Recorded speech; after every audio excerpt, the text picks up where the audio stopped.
We are now at Virtual Tour Stop 3. You are standing in the footprint of the North Carolina militia line. And on the day of battle, you would have been out here since about 11:30 a.m.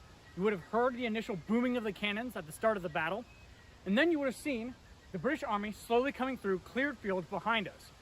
Today, there's a monument out there, and that is the British Forces Monument. That is dedicated to all the British forces who fought here at this battle. But it's significant for us because that's about 50 yards away from us. That's how far the British Army is going to be away from your position when the actual infantry fight begins. So you're out here on the day of battle. You've never been in a battle before. You don't have a lot of training. You've heard the cannons booming back and forth. And then eventually your cannons run away.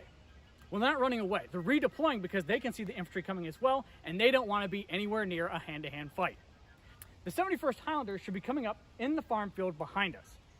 Just off to the other side of the camera, the Regiment von Bose would be coming through a little strip of woods, and off to the north, you would have had the rest of the army also coming through woods and open farm fields. 200 yards away from us, there would have been another fence in the middle of that open farm field. At about that distance, anybody with a rifle is going to start opening up, but the main volley is not going to happen until the British get about to where that monument is. When they get that close, many of the sources from the British Army note how it's almost unnerving to see that many militiamen right in front of you, hiding behind what you would think is a substantial fence, resting their weapons on the fence to take good aim. The Americans unleash one grand volley, and it knocks down tons of men at the first shot.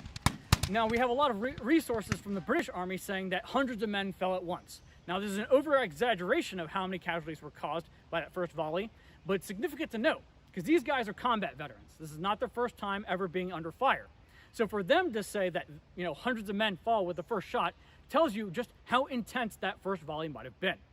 That being said, the British simply consolidate their lines, step over their dead, return fire, and charge right in with the bayonet. And initially, the American army starts peeling from the center outwards. Everybody along the open fields in the center give away after only giving one of their two shots. But out on the flanks, it's a different story. Out there, the men have cover to fire from behind, and the British forces attacking them are struggling to get through those dense woods. So while out here, the initial British units of the 71st Highlanders and the 23rd Welsh Fusiliers plow right through, out on the ends, they're delayed. 33rd Regiment of Foot out on the north side has to call up light infantry and riflemen to help them cover their flank.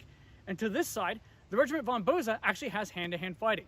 Just to the south of us, it would have been pure chaos for about 5 minutes as men are going at each other, using club muskets to beat each other, stabbing at each other with bayonets, shooting at each other point-blank range. But eventually the Americans give way, and the Hessians have to stop and reconsolidate after that mess. While they're doing that, one of the units in reserve has been brought up to protect their flank. The 1st Battalion of Guards has been sent to the far south end of the line because Regiment von Bose was taking enfilading fire. That means they're being fired on from the side. As the 1st Battalion goes out there to drive away that threat, they drive off Light Horse Harry Lee's men and his riflemen, but then they continue pursuing them. They don't really have an objective. They were just told to go take care of a threat on the flank. They've taken care of that threat. The threat is now running away. I guess we're going to go chase after it.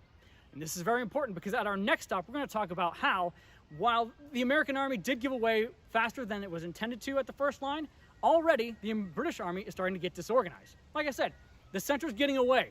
The flanks have been delayed, and we have one unit now just wandering way off to the south, not sure of what the main objective is.